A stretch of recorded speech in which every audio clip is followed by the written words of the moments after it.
तो देखते हैं नेक्स्ट क्वेश्चन, क्वेश्चन नंबर 4। इसमें लिखा है given that HCF of 306 and 657 is equals to 9। इस क्वेश्चन में हमें दिया है HCF, किसका HCF? 306 एंड 657 का। मतलब ये दो नंबर दिए हुए हैं और इनका जो HCF है वो कितना है? 9 है। हमें फाइंड करना है क्या? LCM।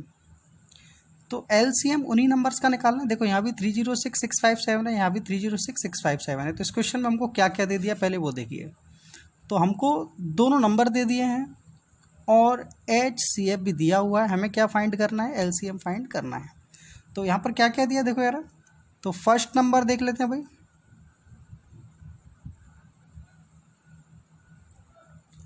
तो फर्स्ट नंबर कितना है आपका? 306 लिख देता हूँ मैं। एंड सेकेंड नंबर, और सेकेंड नंबर क्या है आपका? 657। मतलब उसने आपको दोनों नंबर दे दिए, फर्स्ट नंबर दे दिया, सेकेंड नंबर दे दिया। और क्या दिया है? HCF दिया है। तो and HCF is equals to 9। ये आपको 9 दिया हुआ है। हमें क्या फाइंड करना है? LCM फाइंड करना है। सो वी नो दैट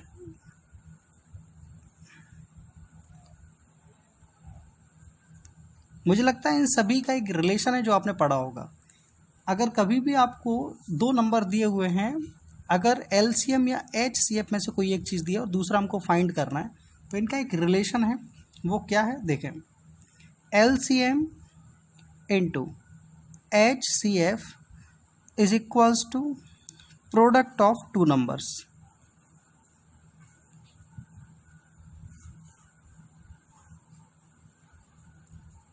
ये एक सिंपल सा फॉर्मूला है जिसे आप लोग याद कर लें, क्योंकि आगे भी यूज होता रहता है। वो सिंपल चीज़ है, बेसिक है।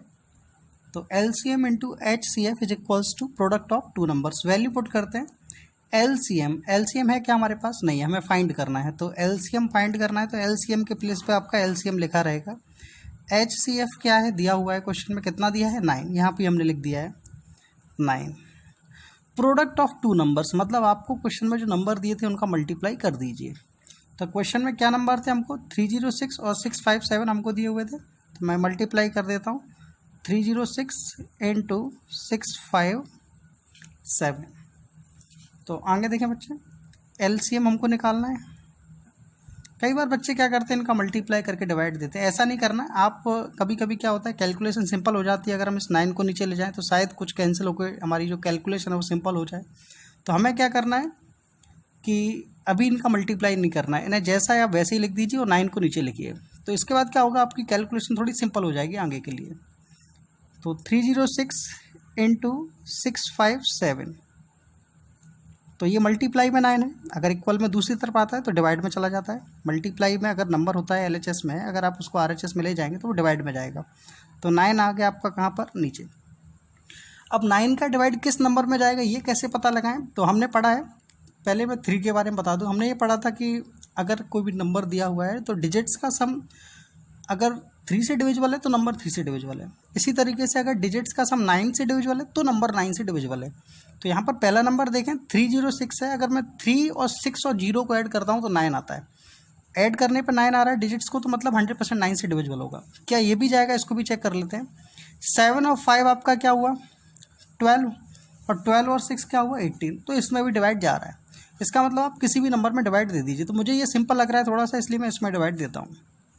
तो 9 से डिवाइड देंगे। 9 3 जा 27, क्या बचा आपका? 36 हो गया। 9 4 जा 36।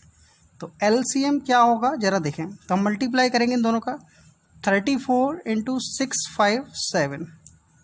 तो बच्चों जब आप 34 और 657 का मल्टीप्लाई करेंगे तो आपको मिलेगा 22,338। इनका जब आप मल्टीप्लाई करेंगे, आप साइड से मल्टीप्लाई कर लें। और अगर आप एग्जाम देते हैं तो एग्जाम में भी ऐसा जरूरी नहीं कि आप पीछे रबर करें। आप चाहें तो यहाँ साइड से लाइन करके मल्टीप्लाई कर सकते हैं। तो टीचर को पता चल जाएगा कि हाँ आपने मल्टीप्लाई किया है, मतलब कैलकुलेट आपने पूरा क्वेश्चन किया हुआ है। तो इस क्वेश्चन में किसी बच्चे को किसी भी तरह की प्रॉब्लम नहीं होना चाहिए। अब हम आगे चलते हैं, देखते हैं नेक्स्ट क्वेश्चन, क्वेश्चन नंबर 5। तो बच्चों क्वेश्चन नंबर 5 है आपका, check whether 6 to the power n can end with digit 0। हमें ये पता लगाना है कि क्या 6 की पावर n का जो एंड होगा, मतलब इसको हम जब कैलकुलेट करेंगे तो सॉल्व करने पर जो भी आएगा, क्या उसका जो एंड होगा विद डिजिट जीरो, जीरो से हो सकता है क्या। For any natural number n, यहाँ पर ये जो पावर में एन लिखा है ना, वो क्या है, नेचुरल नंबर है। बच्चों मैं चाहूँगा थोड़ा सा रफ वर्क थोड़ा सा यूज करना चाहूँगा इसके लिए। क्वेश्चन ये है कि 6 की पावर एन को जब हम थोड़ा सा कैलकुलेट करते हैं तो इसको सॉल्व करने पर इसका जो दी एंड होगा नंबर का, जो एंड के जो डिजिट्स होगा वो जीरो हो सकता है क्या।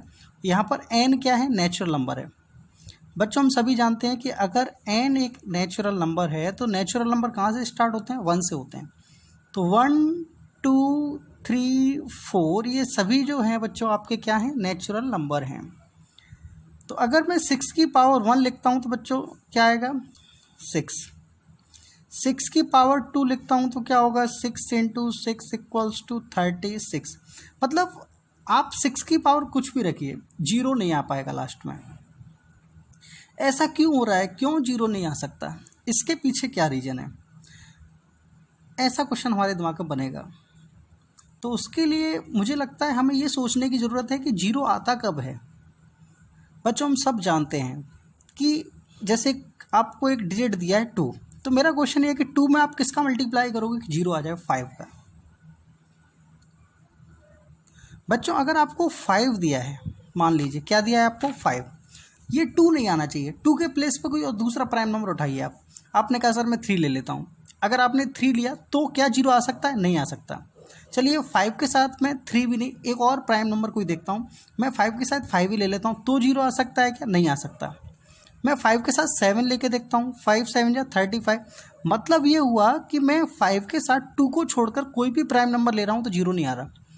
इसका मतलब ये हुआ कि 5 के साथ 2 का होना ज़रूरी है। अगर ये 5 और 2 दोनों मिल जाएंगे तो हमको जीरो मिल जाएगा।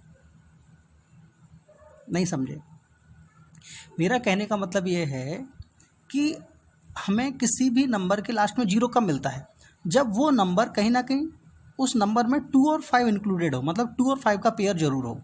अगर सिर्फ 2 होगा तो जीरो नहीं मिलेगा। जैसे 6 की पावर n है, तो 6 की पावर n में यहाँ पर कहीं मुझे 5 का मल्टीपल नहीं मिल रहा। मैं इसको लैंग्वेज के रूप में समझाता हूँ अभी।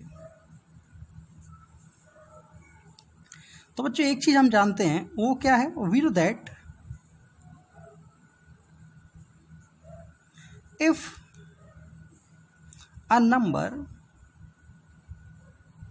मान लीजिए कोई नंबर है ends with digit zero,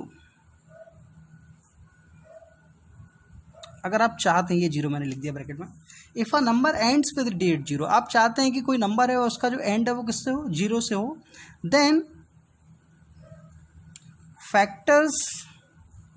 factors of that number must be 2 and 5. If a number ends with digit zero, अगर किसी भी नंबर का दी एंड जीरो से हो रहा है, then factors of that number must be 2 and 5। तो अगर आप उस नंबर के फैक्टर करेंगे तो 2 और 5 जरूर होगा। चलिए मैं एग्जांपल के रूप में बताता हूँ। मैंने कहा कि आप ले लीजिए 10, तो 10 तो आप कहोगे सर ये तो डायरेक्टली दिख रहा है 2 and 5। आप कोई भी नंबर दिमाग में उठा लीजिए जिसके लास्ट में जीरो, आपने कहा सर 30 ले लीजिए। तो अगर आप 30 के फैक्टर करते हैं तो क्या होते हैं, 2 इंटू 3 इंटू 5 है ना, क्योंकि 5 2 जा 10, 10 3 जा 30, तो 2 और 5 जरूर आ रहा है। मतलब अगर किसी भी नंबर के लास्ट में अगर आपको डिजिट जीरो दिया हुआ है तो ये कन्फर्म है कि उस नंबर के 2 और 5 तो फैक्टर हैं ही हैं, ये तो 100% होना ही है। अगर ये दोनों नहीं होंगे तो फिर जीरो आ ही नहीं सकता लास्ट में। तो इसलिए इस चीज़ को आप लिख सकते हो, we know that if a number ends with digit zero then factors of that number must be 2 and 5। तो उस नंबर के फैक्टर 2 और 5 तो आपके होना ही होना है। बट यहाँ पर कुछ और ही हो रहा है। क्या हो रहा है यहाँ पर, बट ये 6 टू द पावर n हमें क्वेश्चन में दिया है। हमें क्वेश्चन में क्या दिया है, 6 टू द पावर n। बच्चों मैं इसे लिख सकता हूँ 6 की होल पावर n, इसमें किसी को प्रॉब्लम नहीं होना चाहिए। जैसे 2 की पावर 3 दिया हुआ है, मैं इसे 2 की होल पावर 3 लिखूँ कोई फ़र्क नहीं पड़ता, क्योंकि कैलकुलेट करने पे एक ही चीज़ आएगी, आपका 8 ही आना है। तो ऐसे ही 6 की पावर n था, मैं इसे 6 की होल पावर n लिख सकता हूँ। बच्चों 6 के फैक्टर क्या होते हैं, 2 इंटू 3, और इसकी होल पावर क्या है, n है। बच्चे कह रहे होंगे सर ये समझ नहीं आया कुछ। देखो बच्चों, इसमें 2 और 3 है, तो 2 तो ठीक है, लेकिन 3 की जगह अगर 5 होता तो शायद हमारा काम हो जाता, लेकिन इसमें 5 नहीं है। आप यहाँ पर पावर कुछ भी रखते जाइए, 5 तो नहीं मिलेगा आपको। जैसे यहाँ पर पावर 2 भी है तो 2 × 3 को आप 2 बार लिख देंगे, बट हमें 5 नहीं मिलने वाला, और जब तक इसमें 5 नहीं होगा तब तक 0 आपको नहीं मिलेगा। तो 6 टू द पावर n था, मैंने इसे 6 की होल पावर n लिखा, और 6 के फैक्टर होते हैं 2 × 3, और होल पावर क्या लिख दिया हमने, n लिख दिया। तो अब हम क्या कह सकते हैं वो देखें। देन वी कैन से, अब हम इससे किस कंडीशन पर पहुंच रहे हैं, then we can say 6 to the power n can not end with digit 0।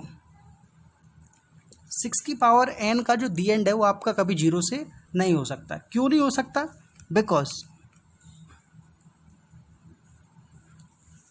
Because prime factors